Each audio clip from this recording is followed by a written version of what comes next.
നമ്മുടെ പ്രധാനമന്ത്രി മോദിജി തെരഞ്ഞെടുപ്പ് പ്രചാരണത്തിനായി അടുത്ത ദിവസം കേരളത്തിലെത്തുക. തിരുവനന്തപുരത്ത് അദ്ദേഹം പ്രസംഗിക്കുന്നത് കാട്ടാക്കടയിലാണ്. കാട്ടാക്കട ആറ്റിങ്ങൽ ലോക്സഭാ മണ്ഡലത്തിന്റെ പരിധിയിൽപ്പെടുന്ന സ്ഥലമാണ്. അസംബ്ലി നിയോജക മണ്ഡലമാണ്. അവിടെ മത്സരിക്കുന്നത് ശ്രീ വി മുരളീധരനാണ്. തിരുവനന്തപുരത്ത് രാജീവ് ചന്ദ്രശേഖരൻ. ഈ രണ്ട് സ്ഥാനാർത്ഥികളുടെ പ്രചരണത്തിന് വേണ്ടിയാണ്, അവർക്ക് വോട്ട് ചോദിക്കാൻ വേണ്ടിയാണ് മോദിജി കാട്ടാക്കടയിൽ എത്തുന്നത്. അപ്പോൾ കാട്ടാക്കടയിൽ വരുന്നത് കൊണ്ട്, അല്ലെങ്കിൽ വി മുരളീധരന്റെ മണ്ഡലത്തിൽ വരുന്നത് കൊണ്ട് അദ്ദേഹത്തോട് എന്തെങ്കിലും പ്രത്യേക വാത്സല്യമുണ്ടെന്ന് കരുതണ്ട. അങ്ങനെ ഈ കോൺഗ്രസ്സുകാരന്മാരും കമ്മ്യൂണിസ്റ്റുകാരന്മാരും പറഞ്ഞേക്കാം, ഒരു ദോഷൈക ദൃക്കുകളാണ്. സാധാരണ പ്രധാനമന്ത്രിമാരും ദേശീയ നേതാക്കളൊക്കെ വരുമ്പോൾ ഒരു സ്ഥലത്ത് ഒന്നിലേറെ സ്ഥാനാർത്ഥികൾക്ക് വേണ്ടിയാണ് വോട്ട് ചോദിക്കുക പതിവ്. പക്ഷെ ഇവിടെ മുരളീധരനോട് എന്തോ പ്രത്യേക സ്നേഹം എന്നൊക്കെ ആരെങ്കിലും പറയുന്നത് വെറുതെ കുഴപ്പമുണ്ടാക്കാൻ, അലമുണ്ടാക്കാൻ വേണ്ടിയാണെന്ന് മനസ്സിലാക്കിക്കോണം. മുരളീധരൻ നേരത്തെ ABVP ദേശീയ തലത്തിൽ പ്രവർത്തിച്ച നേതാവാണ്. ധാരാളം അനുഭവ സമ്പത്തുള്ള ഒരു നേതാവാണ്. പാർട്ടി നേതാക്കളുമായിട്ടൊക്കെ നല്ല ബന്ധമുള്ള ആളാണ്. അതുപോലെ തന്നെ രാജീവ് ചന്ദ്രശേഖരൻ, അദ്ദേഹത്തിന് അങ്ങനെ പാർട്ടിയിൽ വലിയ പാരമ്പര്യമൊന്നുമില്ല എന്നുള്ളത് സത്യമാണ്. പക്ഷേ കഴിഞ്ഞ വർഷം 700 രൂപയിൽ താഴെയാണ് ആദായ നികുതി അടച്ചതെങ്കിലും അദ്ദേഹം ഇന്ത്യയിലെ എണ്ണപ്പെട്ട ശതകോടീശ്വരന്മാരിൽ ഒരാളാണ്. അതിസമ്പന്നനാണ്.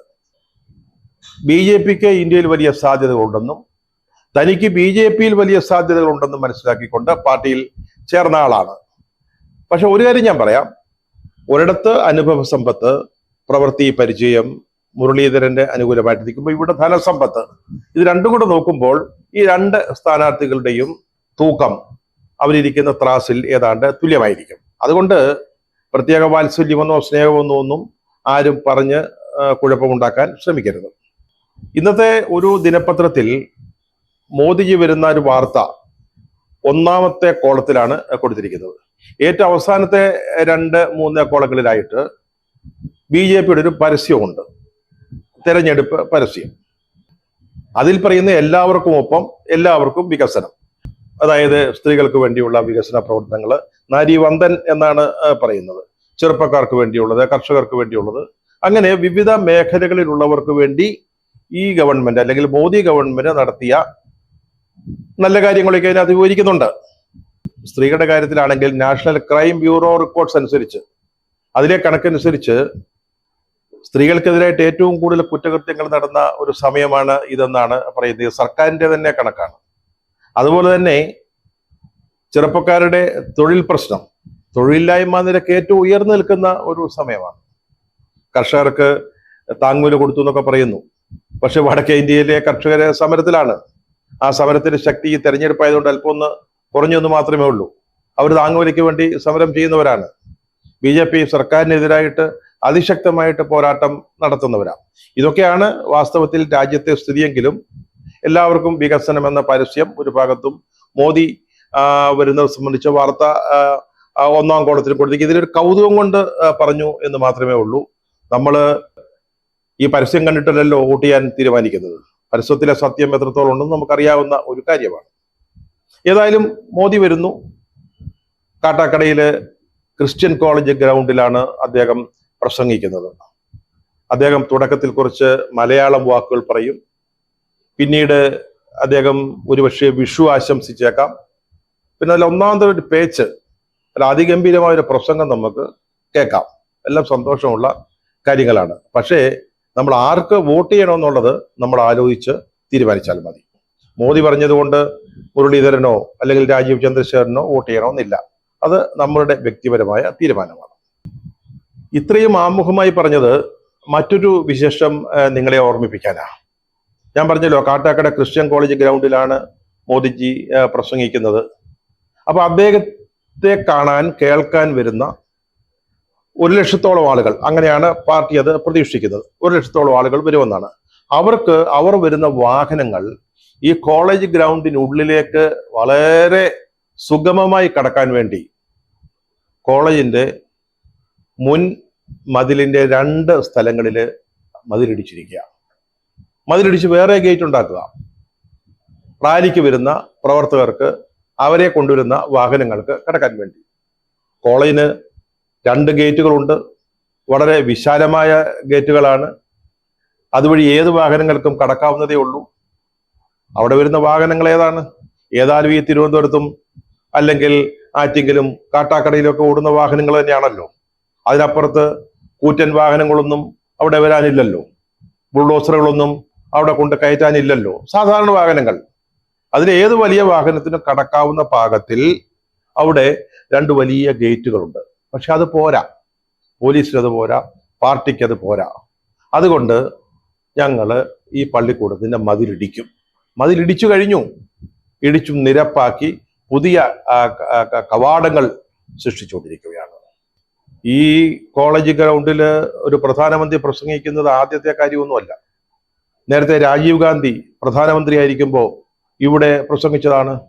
അന്ന് ഈ പറഞ്ഞതുപോലെ ലക്ഷങ്ങളെങ്കിലും ആളുകൾ വന്നിട്ടുണ്ടാവും. ഒരുപക്ഷെ അതിൽ കൂടുതലാണെങ്കിൽ മാത്രമേ ഉള്ളൂ. അന്ന് പക്ഷേ ഗേറ്റ് അടിക്കേണ്ടി വന്നില്ല. അന്ന് രാജീവ് ഗാന്ധിയെ കാണാനും കേൾക്കാനും വന്നവരായ ആളുകൾ യാതൊരു പ്രയാസവും കൂടാതെ അന്നത്തെ ഗേറ്റ് വഴി, അതായത് ഇന്ന് നിലവിലുള്ള ഗേറ്റ് വഴി അകത്തേക്ക് കടന്നതും യോഗത്തിൽ പങ്കെടുത്തതും സന്തോഷത്തോടുകൂടി തിരിച്ചുപോയതുമാണ്. പക്ഷേ മോദിജി വരുമ്പോൾ അത് പോരാ. നമുക്ക് പുതിയ കവാടങ്ങൾ വേണം, പുതിയ വഴികൾ നമ്മൾ മോദിജിക്ക് വേണ്ടി വെട്ടിത്തുറക്കണം. അതാണ് നമ്മുടെ രീതി. ഇതൊരു മനോഭാവത്തിന്റെ പ്രശ്നമാണ്. രാജാവ് വരുന്ന ഉടനെ വലിയ രാജവീതികൾ പണിയുക എന്നുള്ളത്. പണ്ട് അത്തരത്തിലുള്ള വീതിയേറിയ വിസ്താരമേറിയ നിരത്തുകൾക്ക് രാജവീഥി എന്ന് തന്നെയാണ് പറഞ്ഞിരുന്നത്. ഇത് നമ്മൾ പിണറായിയുടെ ഈ നവകേരള സദസ്സുമായി ബന്ധപ്പെട്ടൊരു നവോത്ഥാന യാത്ര നടത്തിയല്ലോ കേരളത്തിലുടനീളം, വടക്ക് മുതൽ തെക്ക് വരെ ഒരു ആഡംബര വാഹനത്തിൽ.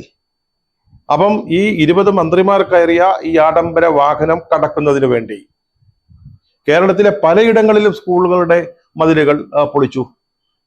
അതിനുശേഷമാണ് ഈ വാഹനം അകത്തേക്ക് കടത്തിവിടുന്നത്. അന്ന് പലരും ചോദിച്ചതാണ്, വേണമെങ്കിൽ ഈ മതിലിന്റെ പുറത്ത് ഈ ആഡംബര വാഹനത്തിൽ നിർത്തിയിട്ട് ഒരു ഇന്നോവ കാറിൽ മുഖ്യമന്ത്രിക്കും മന്ത്രിമാർക്കും അങ്ങോട്ട് പോകാവുന്നതേ ഉള്ളൂ. പക്ഷെ അത് പോരാ. രാജാവ് വേദിയുടെ മുമ്പിൽ തന്നെ അദ്ദേഹത്തിന്റെ രാജകീയ വാഹനത്തിൽ ചെന്നിറങ്ങണം.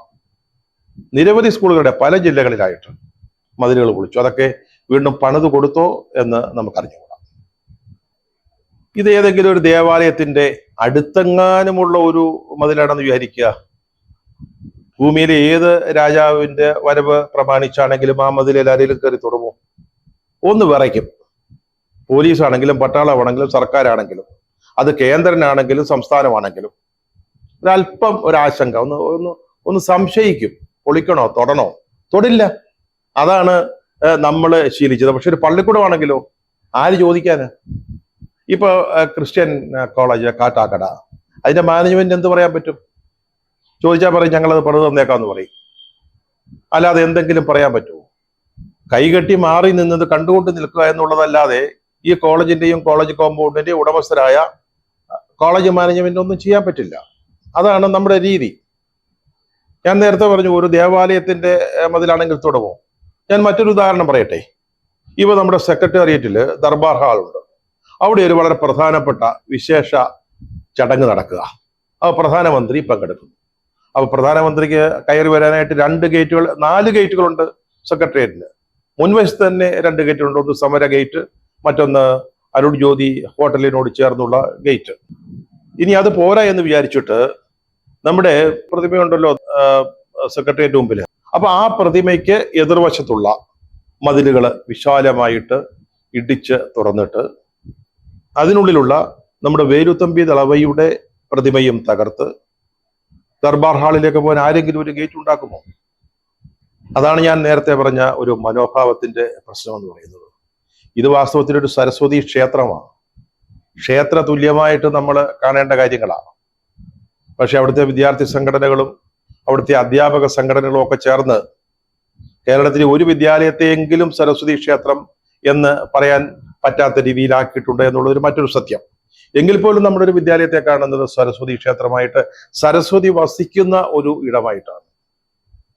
അപ്പോ അയോധ്യയിൽ ഒരു ക്ഷേത്രം പണിതതിന്റെ പേരിൽ അഭിമാനിക്കുന്ന ഒരു ഗവൺമെന്റിന്റെ തലവൻ വരുന്നതിന്റെ പേരിൽ, അല്ലെങ്കിൽ ആ ക്ഷേത്ര നിർമ്മാണം സർക്കാരിന്റെ വലിയ നേട്ടമായിട്ട് രാഷ്ട്രപതിയെ കൊണ്ട് പാർലമെന്റിൽ പ്രസംഗിപ്പിച്ച ഒരു സർക്കാരിന്റെ തലവൻ അദ്ദേഹം വരുന്നതിന്റെ പേരിൽ ഒരു കോളേജിന്റെ ഒരു കലാലയത്തിന്റെ കവാടങ്ങൾ ഇടിച്ചു പൊളിക്കുന്നത് എത്രത്തോളം ശരിയാണ്?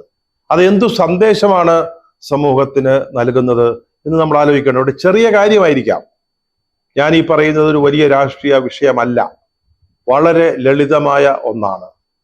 അതായത് ഒരു കോളേജിന്റെ ഒരു മതിലിടിച്ച സംഭവമാണ്. വേണമെങ്കിൽ അത് നാളെ വീണ്ടും നിർമ്മിക്കാവുന്നതേ ഉള്ളൂ.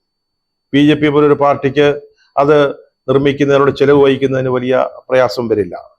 പക്ഷേ ഞാൻ പറഞ്ഞു വന്നത് ഇതിന്റെ പിന്നിലെ നമ്മുടെ കലാലയങ്ങളോട്, വിദ്യാലയങ്ങളോട് നമ്മൾ എടുക്കുന്ന ഒരു സമീപനത്തിന്റെ പ്രശ്നമായിട്ടാണ് ഞാനിത് ചൂണ്ടിക്കാണിച്ചത്. ഈ പൊളിച്ച മതില് പണിത് കൊടുക്കുമെന്ന് നമുക്ക് പ്രതീക്ഷിക്കാം. അതിന്റെ ചെലവ് BJP വഹിക്കുമോ അതോ കേരള പോലീസ് വഹിക്കുമോ? അത് നമുക്ക് പിന്നീട് കണ്ട് മനസ്സിലാക്കാം.